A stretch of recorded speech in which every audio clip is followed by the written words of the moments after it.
अस्सलाम वालेकुम स्टूडेंट्स। अब हम जैकोबी मेथड की इम्प्लीमेंटेशन के हवाले से बात करने लगे हैं, जो कि हम पाइथन में करेंगे।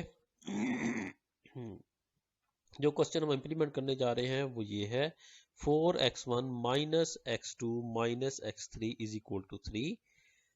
और इसकी first equation, second equation -2x1 plus 6x2 plus x3 is equal to 9। Third equation -x1 plus x2 plus 7x3 is equal to -6। Initial estimate इसमें हमारे पास 0 0 0 है। और स्टूडेंट्स, इसमें जो हमारा जो बेसिक हमने जो मैथमेटिक्स देखा था, इसका सॉल्व करने के लिए उसको that was x of k plus 1 is equal to inverse of d into minus L minus U का dot product x of k के साथ, और उसके बाद है प्लस b।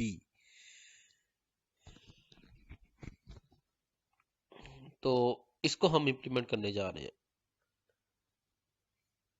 तो स्टूडेंट्स, अब हम देखते हैं कि हमें क्या क्या चीज़ें इधर यहाँ पे इंपोर्ट करनी पड़ेंगी। वो थोड़ी हम साथ साथ देखते रहेंगे जैसे जैसे हमें ज़रूरत पड़ती रहेगी।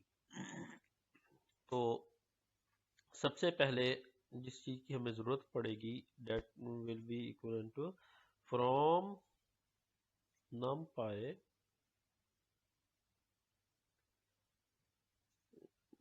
numpy numpy import अरे अरे की तो हमें ज़रूरत पड़ेगी, क्योंकि हमने सारे के सारे जो अपने मैट्रिसेस हैं ए बी सी वगैरह वो सारे इसी में लिखने हैं हमने। उसके अलावा हमें पता है कि डायगोनल मैट्रिक्स की ज़रूरत पड़ेगी। डी आई ए डायगोनल आ गया। डायगोनल का डायगोनल मैट्रिक्स को स्प्रेड करने के लिए हमें डायगोनल फ्लैट की ज़रूरत पड़ेगी। ये स्प्रेडिंग करता है आपके पास डायगोनल एलिमेंट्स को पूरे जो है स्क्वायर मैट्रिक्स की सूरत में लिख देता है, डायगोनल फ्लैट जो होता है। और उसके अलावा हमने डिफरेंट किस्म के डॉट प्रोडक्ट्स लेने हैं। डॉट प्रोडक्ट्स के लिए डॉट की ज़रूरत पड़ेगी। अच्छा जी। उसके अलावा हमने लोअर और अपर ट्रायंगुलर मैट्रिक्स की ज़रूरत पड़ेगी। Import numpy as np। np का जो हमारा जो ऑब्जेक्ट यूज होगा वो हमारे पास लो ट्रायंगुलर और अपर ट्रायंगुलर मैट्रिक्स वगैरह फाइंड आउट करने के लिए। उसके अलावा हमारे पास बाकी जिसकी जरूरत पड़ेगी हम वो बाद में इंपोर्ट कर देते हैं। अब सबसे पहले हमें चीज चाहिए है number of iteration. Number of iterations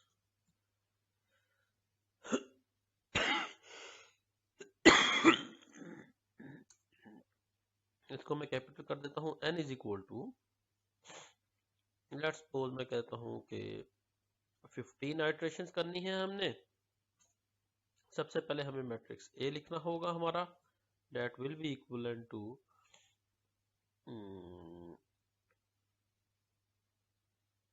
array of 4.0 comma minus 1.0 comma minus 1.0। ये मैंने अभी पहली इक्वेशन का कोएफिशिएंट मैट्रिक्स जो ए है उसकी रो फर्स्ट जो है रो लिखी है सिर्फ, जस्ट दैट इज 4 -1 एंड -1। उसके अलावा फिर सेकंड जो बन रही है row, that is equal to -2.0 comma 6.0 comma 1.0। उसके अलावा हमारे पास -1.0 कॉमा 1.0 कॉमा 7.0।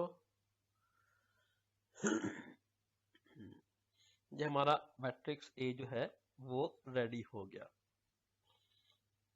अब हमने देखना है मैट्रिक्स बी की तरफ। Small b is equal to array of 3.0 comma 9.0 comma 0.0।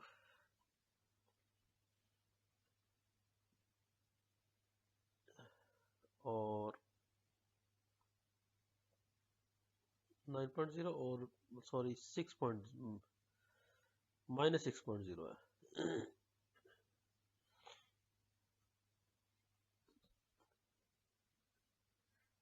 Matrix B भी रेडी हो हमारा रेडी हो गया। अब हम निकालते हैं गैस। हमारे पास है array of 0.0 comma 0.0 comma 0.0। अच्छा, अब हमें जिस चीज की जरूरत है लोअर ट्रायंगुलर मैट्रिक्स और अपर ट्रायंगुलर मैट्रिक्स की, सबसे पहले तो अपर ट्रायंगुलर मैट्रिक्स हमारे पास है that is equivalent to np dot triangular upper triangular matrix of a, 1।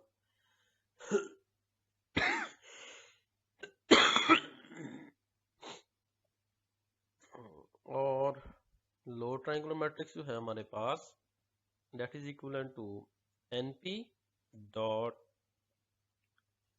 Triangular lower of a, -1। ये -1 और +1 इसलिए लिखा है मैंने, अभी तो आपको दिखाता हूं मैं कि अगर मैं इसको लेट्स सपोज मैं अगर 1 ही लिख दूं तो इधर देखिएगा इसका फर्क क्या पड़ता है। मैं इसको प्रिंट करता हूं, प्रिंट u, और उसके बाद करता हूं print l।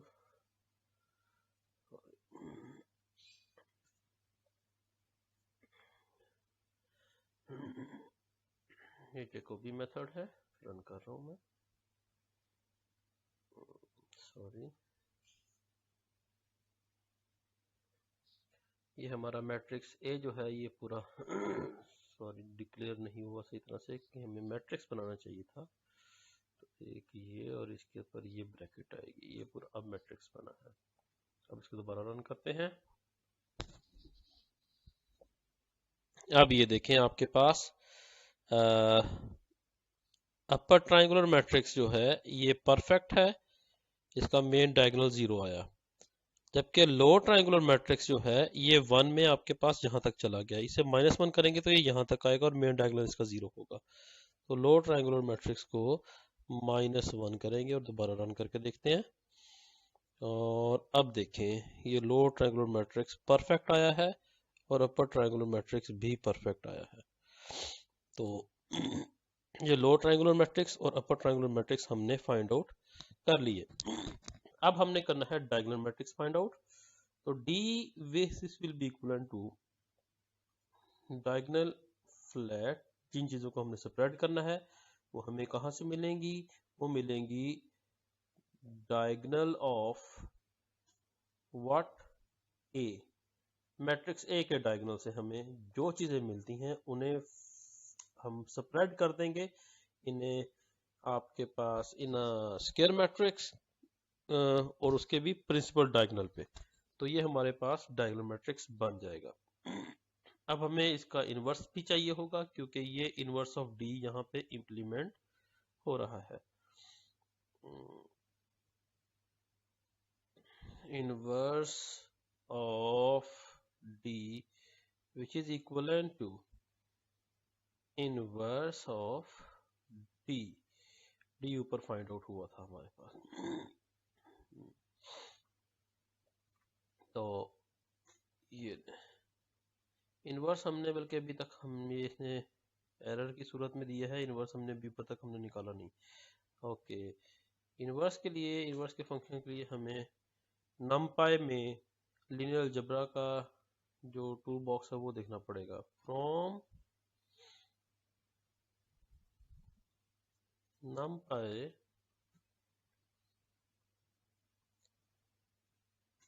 dot linear algebra import inverse. ये देखें अब इनवर्स सही हो गया। अब इनवर्स ऑफ डी काम करेगा हमारे पास। अब हम जरा फाइंड आउट कर लेते हैं माइनस एल माइनस यू। मैं कहता हूं minus L minus U is equal to minus L minus U. Sorry small डाल दिए, ये कैपिटल्स में थे हमारे पास।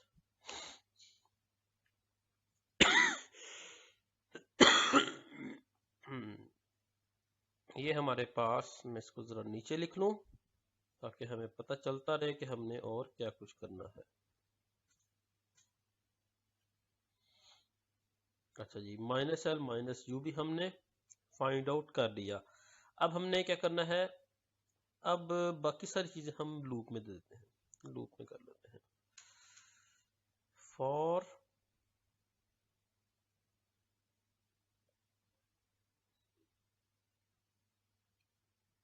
आई इन रेंज कैपिटल एन, सबसे पहले हमें देखना यह है कि तो मेरे ख्याल से यहाँ लिख लिया जाए तो ज्यादा अच्छा रहेगा, हमें नजर आता रहेगा।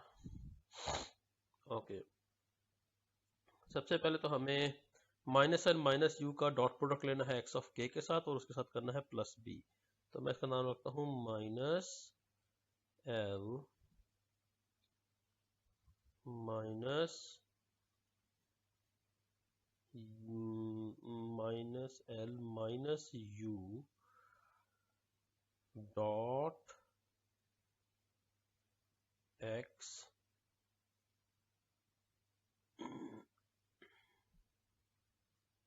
Plus B.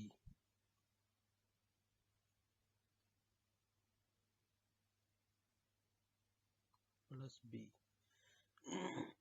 तो मैं डॉट प्रोडक्ट ले रहा हूं माइनस एल माइनस यू का, ये लिखा हुआ माइनस एल माइनस यू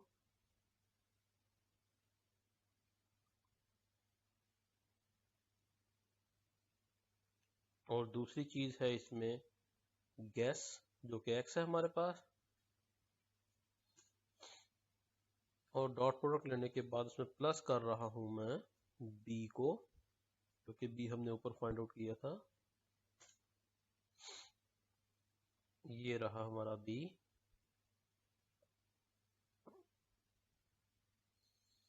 तो अब इसके बाद हमारे पास जो है हमारा काम यहां तक इंटरनल हो चुका है। अब हमने सिर्फ डॉट प्रोडक्ट लेना है इनवर्स डी के साथ। तो Gauss will be equal to dot product of what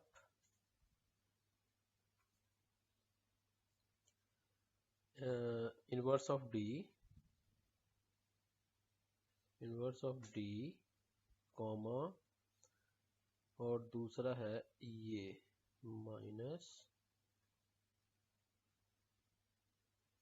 minus L minus U dot X plus B, ये दोनों चीजें। अब उसके बाद ये हमारा आइट्रेशंस कंप्लीट हो गई। अब सिर्फ प्रिंट की बारी रह गई है। प्रिंट में करता हूँ आइट्रेशंस को i plus one comma N P dot round और गैस को 5 डेसिमल प्लेसेस से राउंड कर देता हूँ।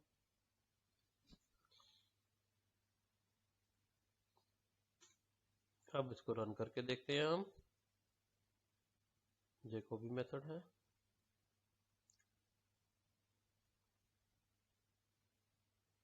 पंद्रह इटरेशन। ये देखें, ये कन्वर्ज होता होता ये 12वीं आइट्रेशन के बाद आंसर रिपीट होना शुरू हुआ। 12वीं आइट्रेशन पे आया है, 12वां आइट्रेशन, 13वां आइट्रेशन, ये 14th आइट्रेशन है और 15th आइट्रेशन है। 1, 2 और -1 आंसर आ रहा है इसका। उम्मीद करता हूँ आपको ये इंटरेस्टिंग लगा होगा इसकी इम्प्लीमेंटेशन के हवाले से। इसको खुद इम्प्लीमेंट करके देखिएगा डिफरेंट क्वेश्चंस के लिए। उम्मीद करता हूँ आपको समझ आ गई होगी। अपना ख्याल रखिएगा। जज़ाकल्लाह। अल्लाह हाफिज़।